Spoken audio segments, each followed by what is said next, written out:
এসেছেন? ঢাকা থেকে আমার একটা জরুরি খবর এসেছে, ইমার্জেন্সি, আমাকে যেতেই হবে। খবর কিভাবে এসেছে? মোবাইলে। আপনার তো মোবাইল ফোন নেই। ইয়ে মানে সাব্বির সাহেবের মোবাইলে। কেন মিথ্যা কথা বলছেন জামিল ভাই? সমস্যা কি? মা, শোনো তো, কি কারণে যেন জামিল ভাই ঢাকা চলে যেতে যাচ্ছে, তুমি ওনাকে আটকাও। জামিল, তুমি থাকো। আমাদের জঙ্গল ভ্রমণ কখন শুরু হচ্ছে? চাচি, আমাকে আজকে ঢাকা যেতে হবে। তর্ক করবে না।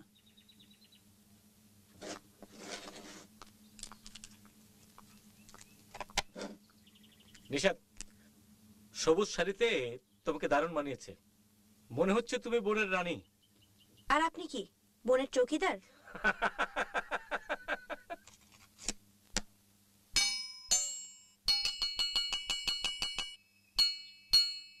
জঙ্গল সাফারি, জঙ্গল সাফারি, এক্ষুনি জঙ্গল সাফারি শুরু হবে, সবাই তাড়াতাড়ি আসুন।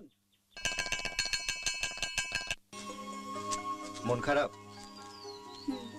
জামিল সাহেবের পাশাপাশি হাঁটতে পারছো না, এই জন্য মন খারাপ? আপনার অনেক বুদ্ধি। শোনো দিলু, যে যাই বলুক সবসময় চেষ্টা করবে প্রিয়জনের পাশাপাশি থাকতে। জীবনের পরম লগ্ন করো না। জায়গাটা খুব সুন্দর না মা? না, সুন্দর না, পচা। এই জায়গাটা তোমার বাবার খুব পছন্দের ছিল। আমি আর তোমার বাবা এই ঝর্ণার কাছে অনেক সময় কাটিয়েছি। So many memories. বাবা আমাদের সঙ্গে থাকলে আমি কি করতাম জানো মা? কি করতে? বাবার গায়ে গায়ে ঘুরতাম।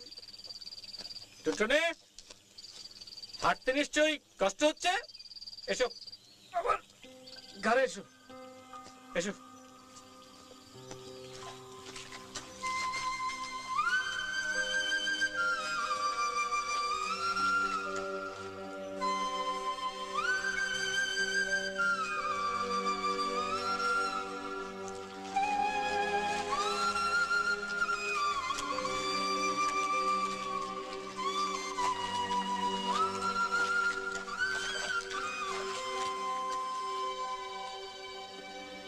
স্যার, বিরাট বিপদ, ঈশান কোণে মেঘ করেছে।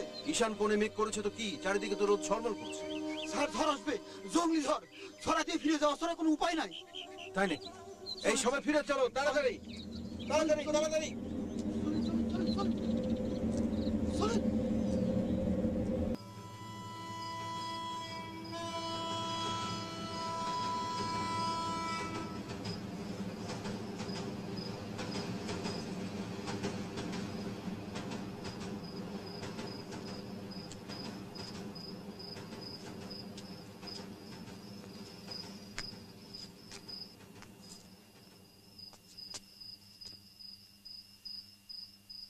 জামিল ভাই, আপনি মুখ ভোতা করে বসে আছেন কেন?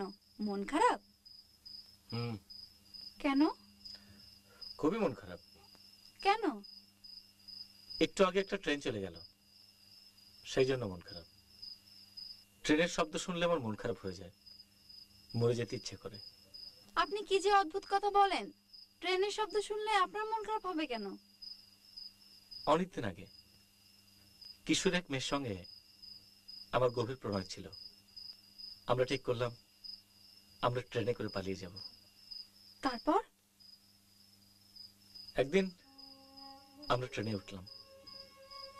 ট্রেন ছাড়তেই ওই মেয়েটা ট্রেন থেকে লাফিয়ে নিচে নেমে গেল।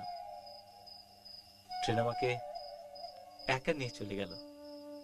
তারপর থেকে ট্রেনের শব্দ শুনলেই মন খারাপ হয়ে যায়। মেয়েটার নাম কি? বনলতা সেন। বনলতা সেন? হ্যাঁ, নাটোরের বনলতা সেন, যার চোখ পাখির নীরের মতো। উফরে, আপনি এত মৃত্যু!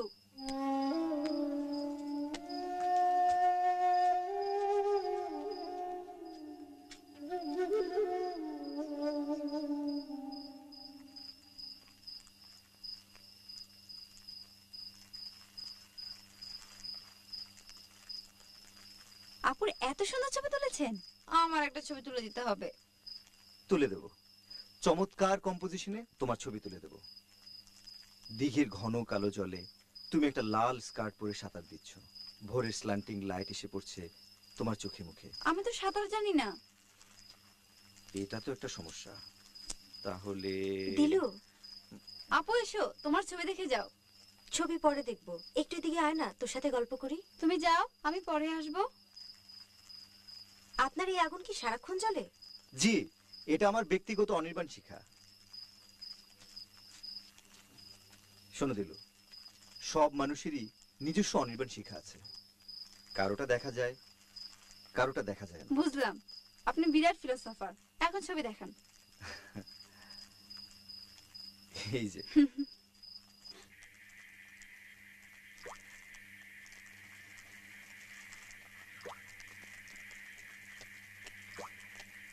আপু, জামিল ভাই তো মিথ্যুক কেন? নতুন কি মিথ্যা কথা বললো? এক মেয়ের সাথে তার প্রেম ছিল। মেয়েটিকে নিয়ে ট্রেনে করে সে পালিয়ে যাচ্ছিল। হঠাৎ সামথিং ওয়েন্ট রং। মেয়েটি চলন্ত ট্রেন থেকে লাফ দিয়ে নেমে গেল। এই গল্প তোমাকেও বলেছে? দিলু, গল্পটা মিথ্যা না, আমি সেই মেয়ে। তুমি?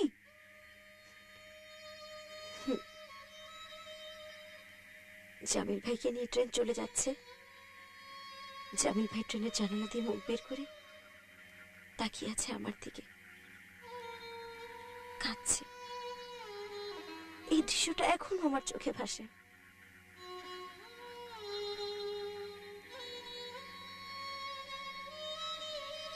আপু, তুমি কাঁদবে না। তুমি কাঁদলে আমার খুব খারাপ লাগবে। আমি সব ঠিক করে দেব। তুই সব ঠিক করে দিবি মানে?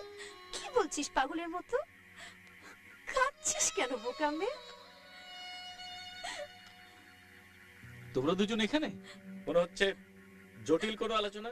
আচ্ছা বিদায়। না জামিল ভাই, আপনি যাবেন না। বসুন আপার পাশে, আপার সাথে গল্প করুন, প্লিজ প্লিজ।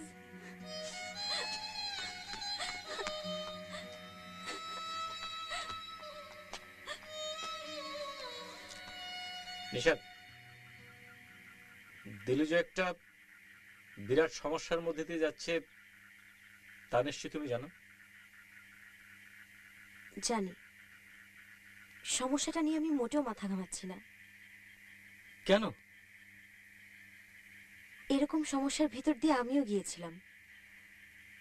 আমি যেভাবে বের হয়ে এসেছিলাম, দিলু আসবে।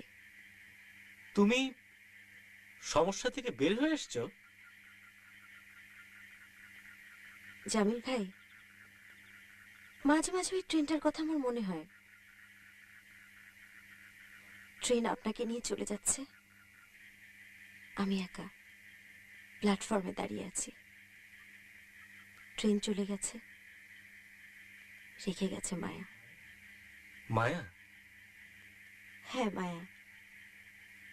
টুনটুনির বাবা চলে গেছে, রেখে গেছে মায়া। আমি কোনোদিনও এমন কিছু করব না যাতে তার মায়ার প্রতি অসম্মান করা হয়। তোমার গান টুনটুনির বাবার খুব পছন্দের ছিল। তুমি গান ছেড়ে দিয়ে তার মায়ের প্রতি অসম্মান করছো না? টুনটুনির বাবার এবং আমার অতি পছন্দের গানটা গাও না প্লিজ,